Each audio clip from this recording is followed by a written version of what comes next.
مدنی channel کے ناظرین، عاشقان رسول کی دینی تحریک دعوت اسلامی والے غزہ فلسطین کے دکھیارے عاشقان رسول کو بھولے نہیں، بلکہ شدید ترین مشکل و پریشانی کے لمحات میں بھی دکھیاری امت کی خیر خواہی و فلاح کے جذبے کو لیے اپنی خدمات کو جاری رکھتے ہوئے مقامی اسلامی بھائیوں کے تعاون سے بتدریج فلسطینی عاشقان رسول کے لیے فلاحی کاموں کا سلسلہ جاری و ساری رکھے ہوئے ہیں۔ اسی مناسبت سے بروز اتوار 13 اپریل 2025 کو FGRF کے تحت وافر مقدار میں کھانا پکانے کا سلسلہ کیا گیا۔ مسلمانوں کی خبر گیری و خیر خواہی کے حوالے سے FGRF کے تحت کیے جانے والے اس فلاحی کام کو سراہا گیا۔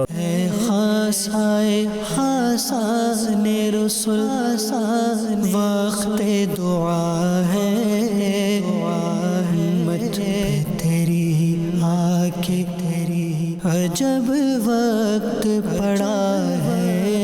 اور پھر بروز اتوار 13 اپریل 2025 کو FGRF کے تحت تیار کیے گئے اس کھانے کو غزہ فلسطین کے مقامی عاشقان رسول میں تقسیم کرنے کا سلسلہ کیا گیا، جسے مقامی عاشقان رسول نے خوب سراہتے ہوئے اپنی نیک تمناؤں کا اظہار کیا اور دعوت اسلامی و FGRF کو دعاؤں سے نوازا۔ عاشقان رسول کی دینی تحریک دعوت اسلامی کا شعبہ FGRF غزہ فلسطین سمیت دنیا کے مختلف مقامات پر مختلف مواقع پر دکھیاری امت کی خیر خواہی اور امدادی کاموں کو جاری رکھے ہوئے ہے اور اسی مناسبت سے کھانے و پانی سمیت دیگر اشیاء ضروریہ کی تقسیم کا سلسلہ کرتا ہے۔ ناظرین، آپ بھی دعوت اسلامی کے تحت ہونے والے دینی کاموں میں پیش رہتے ہوئے دین متین کی خدمت میں اپنا حصہ شامل کیجیے اور دعوت اسلامی کے شعبہ FGRF کے تحت ہونے والے فلاحی کاموں میں بھی تعاون کیجیے۔